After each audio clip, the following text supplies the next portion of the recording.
各位听众、各位观众、各位网友，大家好，欢迎来到我的频道派 TV。今天是纽约时间2020年8月29号，星期六。我们知道新冠病毒可以感染任何人，不管是年轻的还是年老的。但是年长的男性重病和死亡的可能性是同龄妇女的2倍。这是为什么呢？因为研究人员总结说，男性对于病毒的免疫反应要比女性弱。那么周三发表在《自然》期刊上的研究结果表明，男性尤其是60多岁的男性，可能需要更加依赖疫苗来预防感染。领导这项研究的耶鲁大学免疫学教授岩崎秋子说，自然感染显然未能激发男性足够的免疫反应，而女性的免疫反应更快更强。也许是因为他们的身体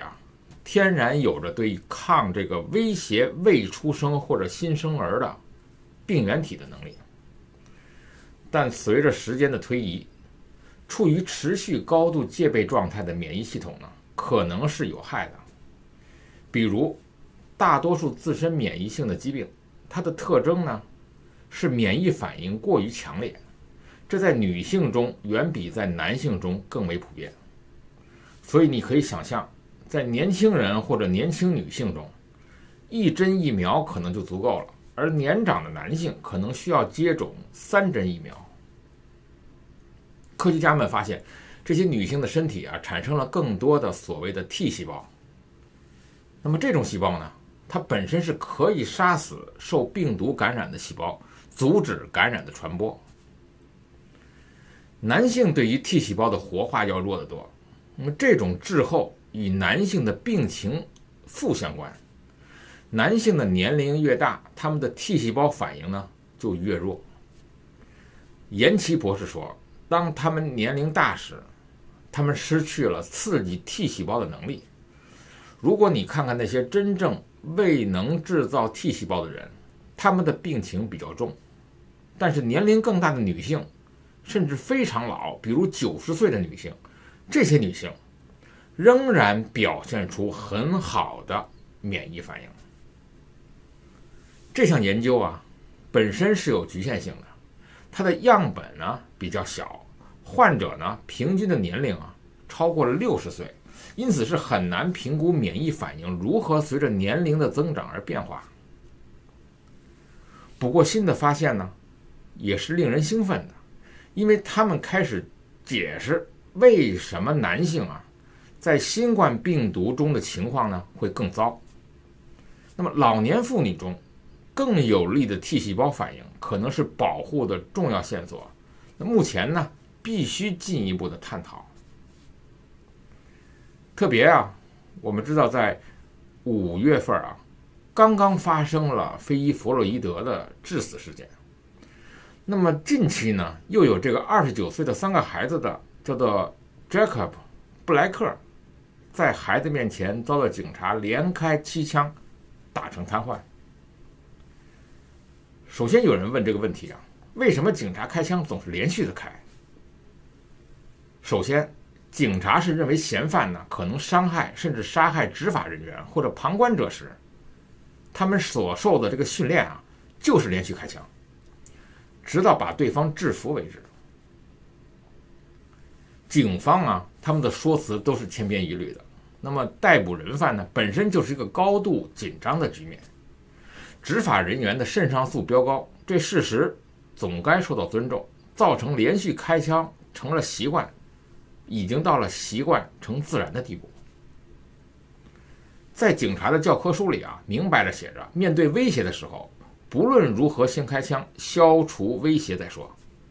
并且要连续开火，直到嫌犯不再构成威胁。可是为什么要开那么多枪呢？那么一种解释是多人一起执法的时候，这叫做同情性或者反射式的火力。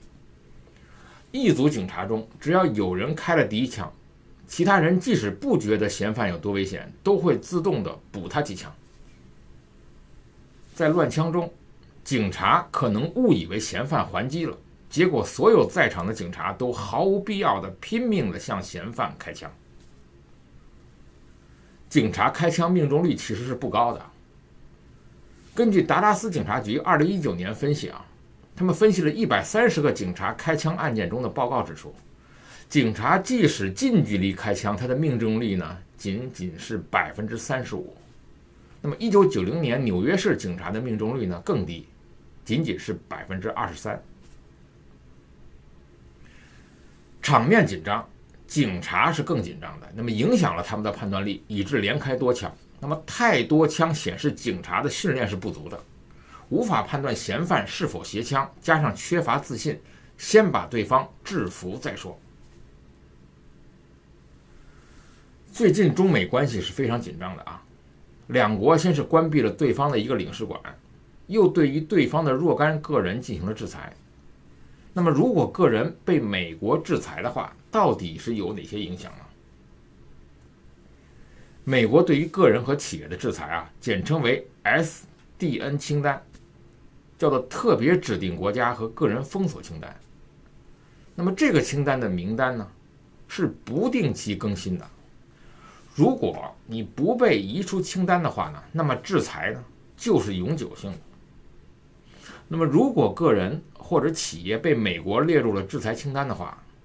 那么这个个人或者实体他所拥有的位于美国、来自美国或者由美国个人包括绿卡持有人以实体控制的财产呢，都将被冻结。请记住，叫做冻结，不是不允许使用。那么如果被制裁的话，那么美国的个人或者实体也被禁止与 SDN 清单上的个人或者实体有任何业务往来。连来自美国境外的个人或者实体也将被禁止与其有任何业务往来。这就是为什么美国宣布制裁华为，不但美国的谷歌公司禁止华为手机使用安卓操作系统，美国境外的台积电也宣布不再为华为代工芯片，就连中国的芯片公司中芯国际也不得不宣布终止与华为的业务往来。因为它的芯片制造使用了美国的技术，所以不得不对华为下手。被制裁者他也是无法使用美国的金融系统和其他美国中间服务商提供的服务。那么由于 OFAC 的制裁规定中要求任何人都不能促使一家美国企业违反 OFAC 的制裁规定，因此在整个交易链条中都不能有美国中间服务商参与。那么结算货币呢，也不能使用美元，等于被美国给踢出了金融服务的体系。至于有什么找个中间人来个暗度陈仓的办法，比如找个代理人等等，那么一旦被发现了，那么连中间人、代理人也会一起被美国制裁的。那么为了保证这些措施能够执行，那么美国的措施是非常严厉。如果与被制裁者存在着违规交易，那么美国人将可能同受制裁。那么涉事的银行和金融机构负责人将会被判监或者重罚，那么就是变成了刑事起诉。任何他们之间的交易就被刑事化，也就是说，被制裁者不得在美国有存款，不能使用美国的信用卡服务，不能使用美国的科技公司，比如谷歌、微软、推特、脸书、微软、苹果在内的这些科技通讯服务甚至包括你电脑上的微软城市，还包括推特的开设账户呢，那么已经开设的呢会被注销，不能使用微软操作系统。那么已经买的苹果手机呢，也享受不到原厂服务，以旧换新等等。我们知道美国的制裁是如此的霸道，甚至在非美国的银行进行交易也会被禁止。那么近年来呢，已经有多家金融机构因为违反了美国的制裁受到重罚，包括了非美国的银行。比如2019年的4月渣打银行因与缅甸、古巴、伊朗等国人士进行交易，被罚6.39亿美元。同年，意大利的裕信银行集团涉嫌违反了美国对伊朗核扩散的制裁，遭罚款13亿美元。2017年，2家新加坡的公司被罚款10万美元，原因是他们促成多家非美国金融机构与伊朗的美元交易。那么除了罚金以外，那么违法的自然人或者是违法实体的相关高管可能会面临最高20年的监禁。所以一旦被美国列入了制裁清单，基本上地球上就没人敢和你做生意，为你提供任何的服务。当然除了朝鲜、古巴、伊朗、俄罗斯、委内瑞拉这些国家，那是不是还包括中国呢？目前还不清楚。这就是美国的 SDN 制裁的强大的影响力。Donald Trump 我们知道啊，已经正式接受了那么共和党的今年总统选举的候选人的资格。他是1946年出生，今年74岁。不过民主党的候选人拜登还比他老，是1942年出生的，今年78岁。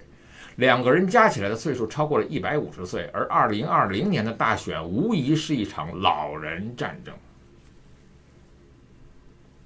美国的总统特别老，那么有很多原因，老龄化的社会当然是重要的理由之一。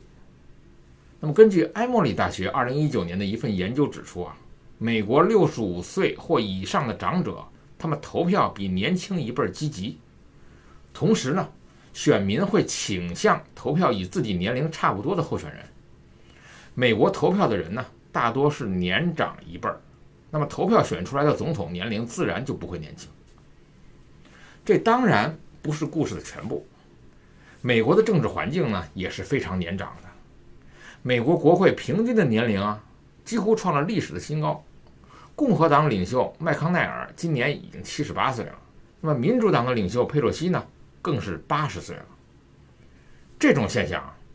不仅是在政治上发生，那么在美国的商界呢，都有相同的倾向。在标准普尔这个500家企业中啊，执行董事长的平均年龄呢，在这14年间增加了14岁，意味着这14年间，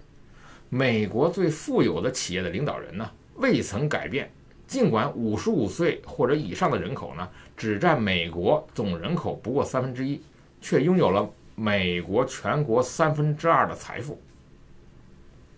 美国的社会和劳动环境正在转变，随着科技的发展，那么美国的工作环境呢，已经从蓝领的体力劳动转变为了白领。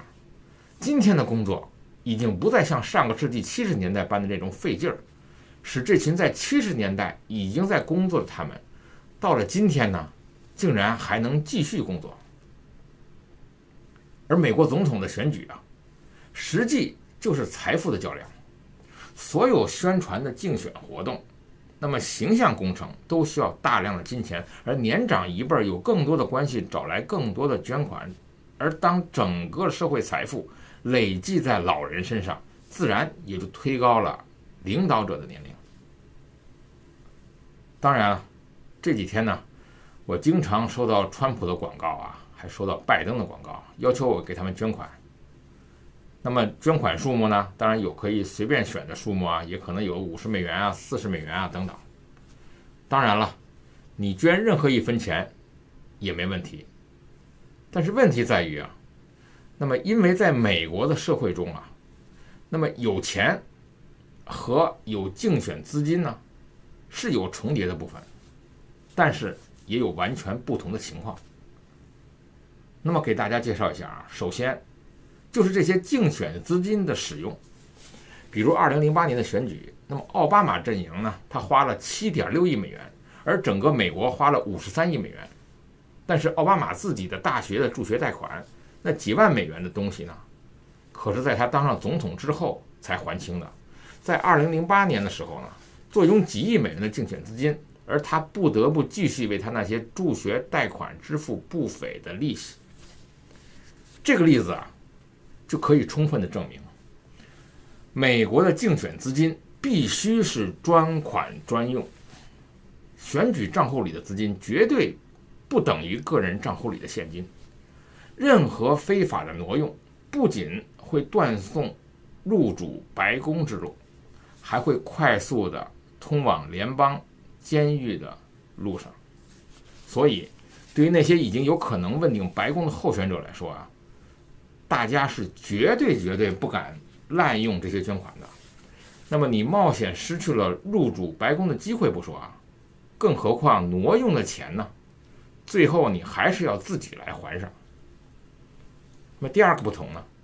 就是竞选资金的出处。现在每次选举的总金额啊，都是几十亿美元。那么其中的胜利者啊，往往花费超过10亿。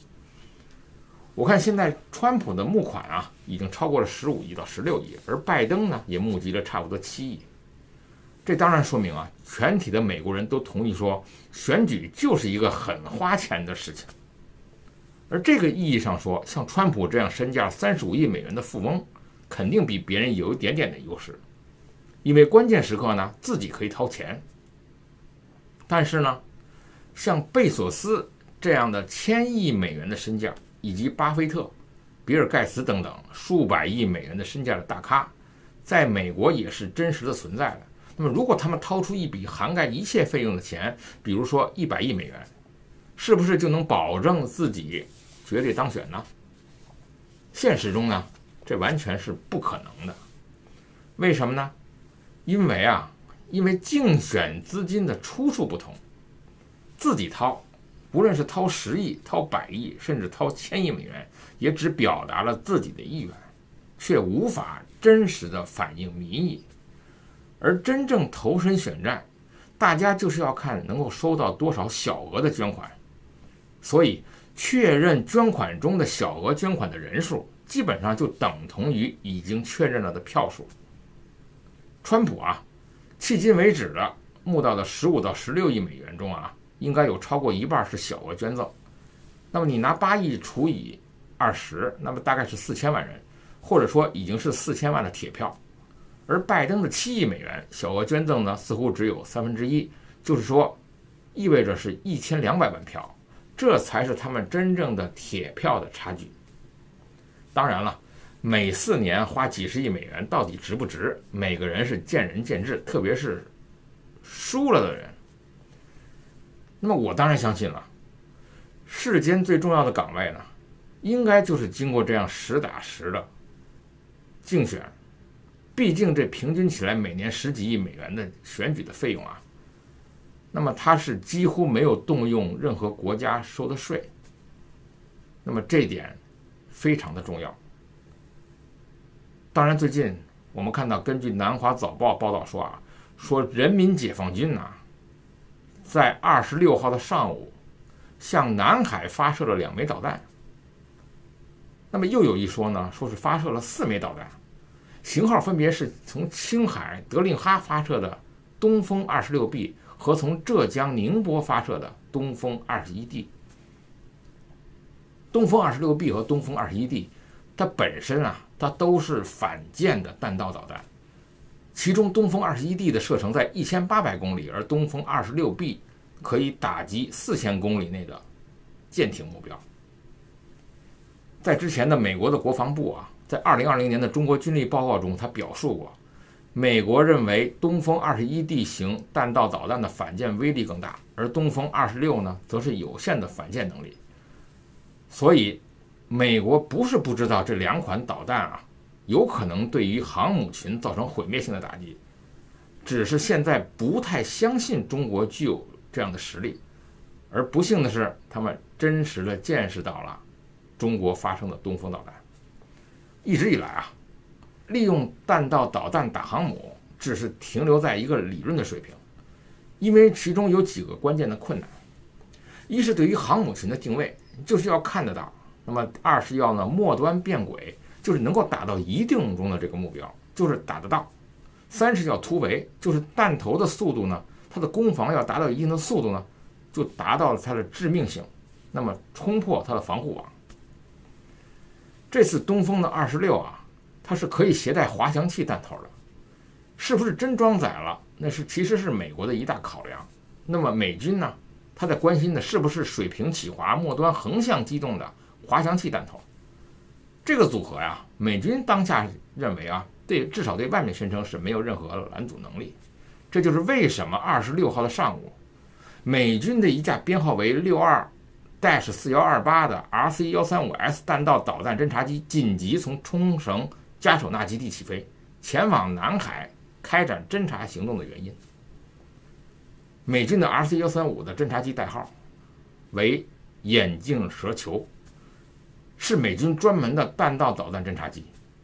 它的本身的任务就是收集弹道导弹信号特征、遥测数据和通讯情报，以及它的战区弹道导弹防御。在2017年朝鲜试射洲际弹道导弹时，这几架侦察机就频繁出现在半岛附近的海域。它的任务呢，一是确认有没有打中，二是看是普通的弹头还是滑翔弹头。人民解放军的导弹一发射，这边美国的侦察机马上起飞飞南海，这就说明了几个问题。第一，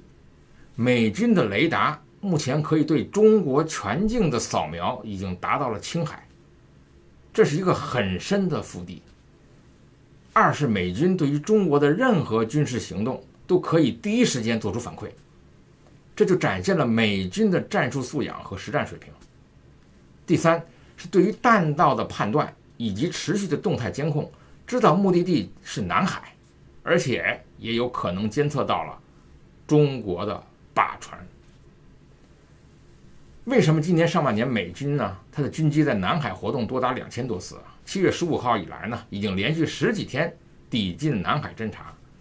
这其实并不是完全在秀肌肉，而是美军真的准备好了，这是它的一种准备实战的方式。当然了，人民解放军的这几枚弹有着相当的含金量，它意味着美军的航母呢必须离得更远，舰载机的航程呢必须想办法拉得更长。那么装备呢，能够判断末端变轨更先进的雷达系统，这种战略犹豫呢，可以为我们争取这个美军呢一个更长的一个抵御时间。我们知道美国人是相信科学的，他们相信自己看得到的东西，他们不相信吹嘘的东西。那么这一次，美军相信了中国的东风导弹是有可能打击到美国在南海的航母的。派 TV， 欢迎订阅，我们下次见。